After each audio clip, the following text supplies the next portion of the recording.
আরব শেখরাই ট্রাম্পকে ধরেছে, বাবা যুদ্ধ থামাও, নাহলে আমাদের কিন্তু গদি শেষ, পাবলিক আমাদের পিঠায় গদি উঠে দেবে, রাজতন্ত্র আর টিকবে না। না, ট্রাম্প তো হঠাৎ করেই বলল যে বিশ্বের এই হুমকি ধমকি, এবং সারা বিশ্ব বুঝলো যে গতকাল রাতেই বুঝি ট্রাম্প ইরান হামলা করে বসবে। ইরানও পাল্টা হুমকিছে যে প্রস্তর যুগে নিয়ে যাবে।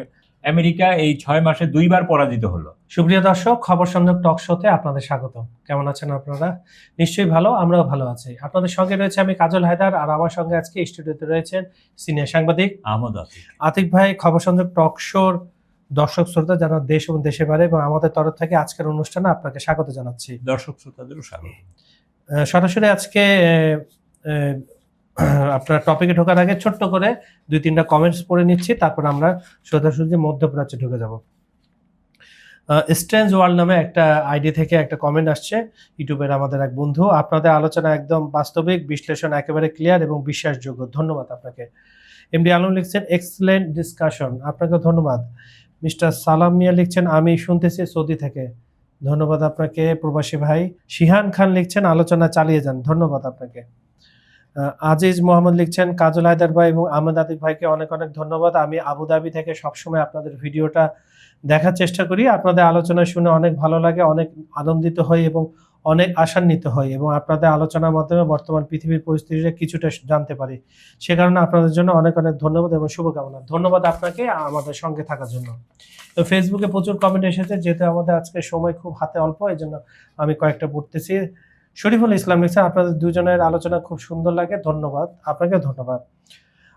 আবুল হাশেম চৌধুরী লিখছেন আসসালামু আলাইকুম ওয়া রাহমাতুল্লাহ, ধন্যবাদ জানাই আপনাদেরকে আপনাদের বস্তুনিষ্ঠ সংবাদ প্রচারের জন্য, ধন্যবাদ আপনাকে। এম এ হান্নান লিখছেন গঠনমূলক আলোচনা করার জন্য ধন্যবাদ, সাভার থেকে উনি দিচ্ছেন, ধন্যবাদ আপনাকে।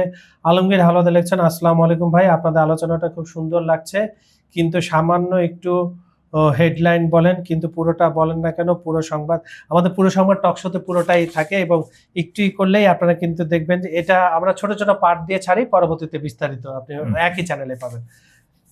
ট্রাম্প কি পিছু হটলেন? সরাসরি উত্তর না, ট্রাম্প তো হঠাৎ করেই বলল যে বিশ্বের এই হুমকি ধমকি, এবং সারা বিশ্ব বুঝলো যে গতকাল রাতেই বুঝি ট্রাম্প ইরান হামলা করে বসবে। কিন্তু ইরান যখন পাল্টা হুমকি দিয়ে বসলো যে মধ্যপ্রাচ্য সহ পুরো পৃথিবীকে প্রস্তর যুগে নিয়ে যাবে, তখনই ট্রাম্প পিছু হটলো। এই পিছু হটার পিছনে তার অনেকগুলো কারণ আছে, কারণ সে নিজেই হরমুজ বন্ধ করে দিয়েছে, এবং যার ফলে ইউএস নিজেই বিপদে পড়েছে। এখন নিজেই চায় আবার খুলে যাক, কারণ বিশ্বের 20% বাণিজ্য বন্ধ, সারা পৃথিবীর অর্থনৈতিক অবস্থা তছনছ হয়ে গেছে। আচ্ছা, তারপরে এই হুমকির পরে আরব শেখরাই ট্রাম্পকে ধরেছে, বাবা যুদ্ধ থামাও, নাহলে আমাদের কিন্তু গদি শেষ, পাবলিক আমাদের পিঠায় গদি উঠে দেবে, রাজতন্ত্র আর টিকবে না। সো নিজেদের বাঁচাতেই তারা ট্রাম্পকে ফোন করে রিকোয়েস্ট করেছে। আর ইরানের পক্ষ থেকে বলা হয়েছে আমরা এই ব্যাপারে কোনো কথাই বলিনি, ট্রাম্পকেও কোনো কথা বলিনি, ট্রাম্পের কোনো কলও আমরা রিসিভ করিনি। আচ্ছা, তারপরে ইরানের যে তেহরান ইউনিভার্সিটির বিখ্যাত প্রফেসর আছেন অধ্যাপক মারান্ডি, উনি আল জাজিরার সাথে আলাপকালে বলেছেন যে ইরান ও ইয়েমেনের প্রতিরোধ যোদ্ধারা মিলে ইসরায়েল এবং আরবদের সব তেল গ্যাস ক্ষেত্র ধ্বংস করে দেবে, যার ফলে তাদের আর টিকে থাকার কোনো স্কোপ থাকবে না। তারপরে মার্কিন সামরিক সক্ষমতা নিয়ে প্রশ্ন করেছেন মার্কিন যে সামরিক অ্যানালিস্ট, সম্ভবত উনি অবসরপ্রাপ্ত কর্নেল ম্যাকগ্রেগর। উনি বলছেন সামর্থ্য থাকলে ট্রাম্প বহু আগেই ট্রাম্প কিনে নিত, এই হরমুজ কিনে নিত। হ্যাঁ, তারপরে আর এখন চুক্তির কথা বলছে, কারণ ইরানকে সামরিকভাবে মোকাবেলা করার সক্ষমতা মার্কিন যুক্তরাষ্ট্র হারিয়েছে, মানে তাদের নেই আর কি। তারপরে ইসরায়েলও পিছিয়ে গেছে, কারণ ইসরায়েলের প্রধানমন্ত্রী সেদিন ওয়াশিংটনে গিয়ে যেমন হম্বিতম্বি খুব ভাবটাপ দিয়েছিল, ওইটা পুতায় গেছে, বরঞ্চ আরো বেশি অ্যাটাক হয়েছে। আর মার্কিন যুক্তরাষ্ট্রের যেটা সর্বশেষ অবস্থা, ভিয়েতনাম যুদ্ধের ফলে মার্কিন যুক্তরাষ্ট্র ভিয়েতনাম যুদ্ধে পরাজিত হওয়ার ফলেও সারা পৃথিবীতে তাদের বেজ বিস্তার করেছিল, আর ইরান যুদ্ধের ফলে সারা পৃথিবী থেকে সে বিতাড়িত হচ্ছে, মানে 800 থেকে এখন কমে আসবে সব। আর এইদিকে আপনার ইরানও পাল্টা হুমকিছে যে প্রস্তর যুগে নিয়ে যাবে, যার ফলে ইউএস এই হামলা বাতিল করছে, যে সে টিকতে পারবে না। এক হলো তার সামনে তো ইলেকশন, সেই ইলেকশনে কনফার্ম পরাজিত হবে, কারণ আমেরিকা এই 6 মাসে 2 বার পরাজিত হলো, একবার 40 দিনের পরে, আবার 14 দিনে। হ্যাঁ, তো এবং ইরান হুমকি দিয়েছে যে যদি এরপরে কোনো ঝামেলা হয় সমস্ত তেল ইউনানে, প্রতি ফোঁটা তেল ইউনানে বিক্রি হবে, মানে ইউয়ান আর কি, জাপান চীনের মুদ্রা। হ্যাঁ, তো ইলেকশন গেল। তারপরে এখন যে তাদের যে তো এশিয়ান কমান্ড ছিল, ইউরোপের কিন্তু সেন্ট্রাল কমান্ড একটা আছে, সেইটার যে প্রধান এক জেনারেল, সে বলছেন যে আমাদের যে পরিমাণ অস্ত্র গোলা বারুদ আছে, এ দিয়ে আমরা ইসরায়েলকে রক্ষা করতে সমর্থন হই। এরপরেই মূলত ট্রাম্প ফিউজ হয়ে গেছে।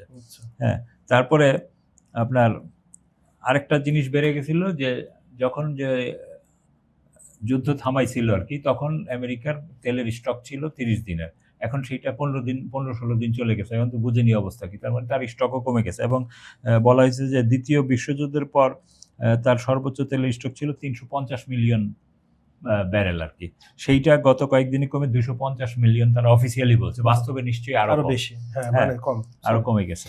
আর ফক্স নিউজ যেটা জানাইছে যে তাদের প্যাট্রিয়ট, ফক্স নিউজ কিন্তু মার্কিন প্রো সরকার এজেন্সি, তারা বলছে 3 ভাগের 2 ভাগ তাদের প্যাট্রিয়ট শেষ এবং তাদের থার্ড ক্ষেপণাস্ত্র অর্ধেক শেষ। তার মানে তো বুঝতে পারতেছেন যে তার অবস্থা কি। এবং নিউ ইয়র্ক টাইমস বলছে যে তাদের লক্ষ্য পূরণ হয়নি। এবং কুয়েত ও বাহরাইন থেকে তারা ইউএস তাদের হাফ স্টাফ, সব রকম সামরিক বেসামরিক স্টাফ সরায় নেওয়ার চেষ্টা করতেছে। আর ইরান আর্মি বলছে আমরা যুদ্ধের প্রোটোকল কার্যকর করেছি। মানে আমেরিকা কিন্তু প্রচন্ড ধোঁকাবাজ, সে এগুলা নানান ধরনের কথা বলে আবার ধাপ করে দেয় সুযোগ নিয়ে, কিন্তু ইরান তার যুদ্ধের ইয়েকে আরো। এবং এই যে ইরানের যে ভারপ্রাপ্ত প্রতিরক্ষা মন্ত্রী ব্রিগেডিয়ার জেনারেল সাইয়েদ মাজিদ ইবনু রেজা, উনি বলেছেন যে আমরা হুমকিকে হালকাভাবে দেখছি না, মানে ট্রাম্প যে হুমকি সেটাকে হালকাভাবে দেখছি না, এবং আমাদের প্রস্তুতি আরো জোরদার করেছে আগের চেয়ে। তার মানে ইরান সর্বোচ্চ প্রস্তুত।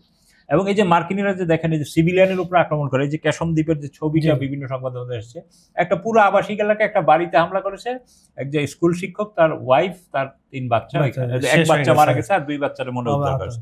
তার মানে এই যে দেখেন যে তারা সবসময় মানবতা বিরোধী অপরাধ করে এবং তারা এই পৃথিবীতে সবচেয়ে বেশি মানবতার কথা বলে, কিন্তু তাদের এগুলা বিচার করার মতো কোনো স্কোপ নাই।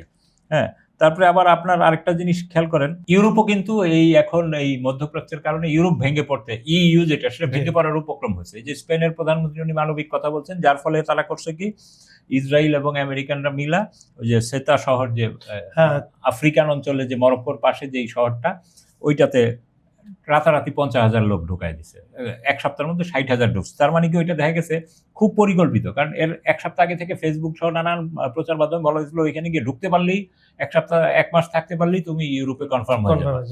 এখন ওই ছোট শহর, ওইটার বাসিন্দাই 90,000, ওইখানে খাবার দাবার সবকিছুর সংকট, এবং ওই মরক্কোর ইমিগ্রেশন ওইটা ইচ্ছা করেই খুলে দিছে। এবং এর কারণ হলো মরক্কোর সাথে ইসরায়েল এবং আমেরিকার খুবই সুসম্পর্ক। মরক্কো ইসরায়েল থেকে প্রচুর সফটওয়্যার, ডাটা ফাটা, হাবিজাবি, অস্ত্র টস্ত্র কিনে। আর আলজেরিয়ার একটা যে সাহারা মরুভূমির যে একটা পার্টকে মরক্কো তার নিজের বলে দাবি করে, এটা পৃথিবীর কেউ স্বীকার করে না, কিন্তু ইসরায়েল কিছুদিন আগে এটা বলছে, হ্যাঁ এটা মরক্কোর এলাকা। তো যার ফলে এই জিনিসটা এখানে সাইকোলজিক্যাল, এবং এই সব হওয়ার ফলে ইটালি ফাট করে, মানে এটা কেন স্পেনে করলো, স্পেনে এই মুহূর্তে দাবদাহ চলছে, নানান জায়গায় আগুন টাগুন চলছে, কানাডায়, আমেরিকায় অনেক জায়গায় আগুন। তো এই সময়টাতে ঢুকাই দিচ্ছে যেন, যেহেতু বামপন্থী সরকার সমস্যা সমাধান ওইদিকে ব্যস্ত, এইদিকে আরেকটা সমস্যা হইলে তাহলে দুইটা মিলে এই সরকারকে পতন ঘটানো হবে, যেহেতু সে ইসরায়েল বিরোধী। কিন্তু ঘটনা, এবং ইটালির প্রধানমন্ত্রী যে বলছেন যে স্পেন আসলে ইউরোপে মানেন না, এই না সেই না, লোক ঢুকে পড়ে এই সেই, তার মানে স্পেনকে ইউ থেকে বের করে দাও। তো এই যে দেখেন ইউরোপে কিন্তু এটার প্রভাব পড়ে গেছে, যে উনি যে এই কথাটা বলছে এটা কিন্তু ভবিষ্যতে খুব খারাপ জিনিস চলে আসবে। এবং ইরাকেও দেখেন যে নতুন করে ঝামেলা চলতেছে, যে আপনার জর্ডান এবং যে সিরিয়ার সরকার ইরাককে বলছে যে তোমাদের বিভিন্ন ফোর্স কিন্তু আমাদের সীমান্তে জড়ো হইতেছে, আমাদের উপর যদি হামলা করে আমরা কিন্তু ভয়াবহ হামলা চালাবো।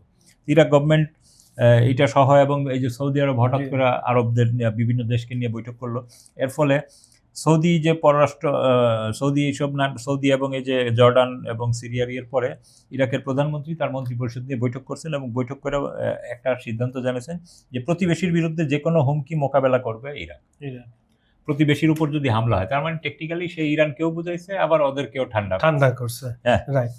আর দুইটা বিষয় আমি জানতে চাই আতিক ভাই, সেটা হচ্ছে ইরানের চেয়েও কাতার বেশি বিপজ্জনক। সাবেক এক ইসরায়েল প্রধানমন্ত্রী, এটা তো ওই যে নাফতালি বেনেট, সে বলছে যে সে যদি নির্বাচিত হয় তাহলে সে কাতারের, সে ক্যান্ডিডেট, হ্যাঁ সে ক্যান্ডিডেট।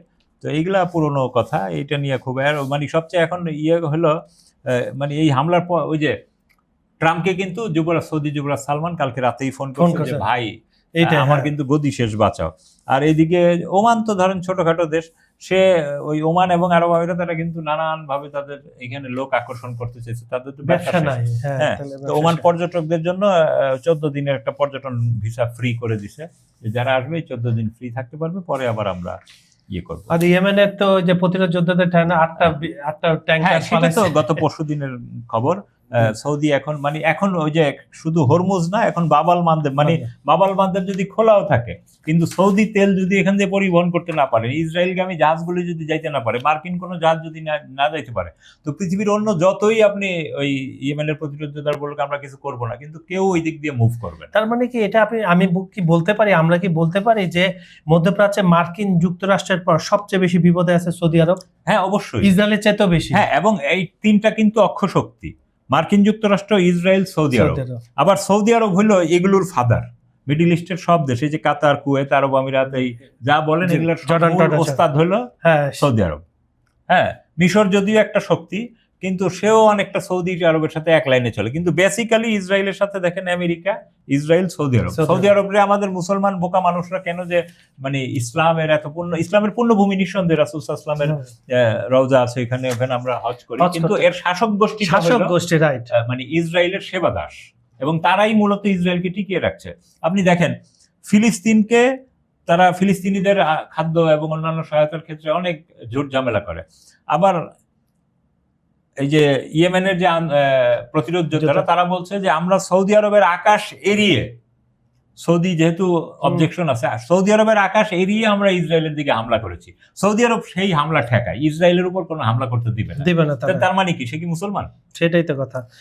আসলে হচ্ছে শাসকগুলা খারাপ, নিজেদের ক্ষমতা টিকে রাখার জন্য বিভিন্ন অক্ষশক্তি। তারপরে এদিকে আমাদের এইদিকে আরো দুইটা জিনিস খেয়াল রাখতে হবে আমাদের নিকটবর্তী এলাকায়, যে নেপালে দেখেন হঠাৎ করে ভারতপন্থী যে কিছু রাজনৈতিক শক্তি, তারা হঠাৎ করে মুসলমানদের বাড়ি ঘর, মসজিদ টসজিদ এগুলোতে হামলা করেছে, প্রচুর ক্ষয়ক্ষতি করেছে, এবং মুসলমানরা এখানে হুমকির মুখে। এবং আপনি জানেন পৃথিবীতে নেপাল হইলে একমাত্র অফিসিয়াল হিন্দু রাষ্ট্র, ভারত কিন্তু আছে মানে হিন্দু রাজনৈতিক দল, কিন্তু তারা কিন্তু অফিসিয়ালি ওই স্টেট না, কিন্তু নেপাল কিন্তু অফিসিয়ালি স্টেট। এবং নেপালে এই মুহূর্তে এই তরুণ জেনজিরা ক্ষমতায় আসছে, এইটাকে মূলত যারা ইয়ে করছে এই ভারতপন্থী এই গ্রুপগুলা জেনজিকে বিপদে ফেলতে যাচ্ছে, ওদের বিপদে ফেলতে। তো সুপ্রিয় দর্শক, আজকের এই টক শোটা আপনাদের কেমন লাগলো আমাদেরকে জানাবেন, আর অবশ্যই পুরো ভিডিওটা দেখে লাইক কমেন্ট শেয়ার করবেন। আন্তর্জাতিক যে কোনো বিষয় আপনারা যদি জানতে চান আমাদেরকে মেইল করেন, কমেন্টে জানান, আমরা চেষ্টা করবো সে বিষয়ে কথা বলার জন্য। বিজ্ঞাপন প্রমোশনের জন্য ডেসক্রিপশনে কিছু নাম্বার দেওয়া আছে, সেখানে আপনারা যোগাযোগ করতে পারেন। এই বলে আজকের মতো অনুষ্ঠানটা এখানে শেষ করছি। সবাই ভালো থাকবেন, সুস্থ থাকবেন, আল্লাহ হাফেজ।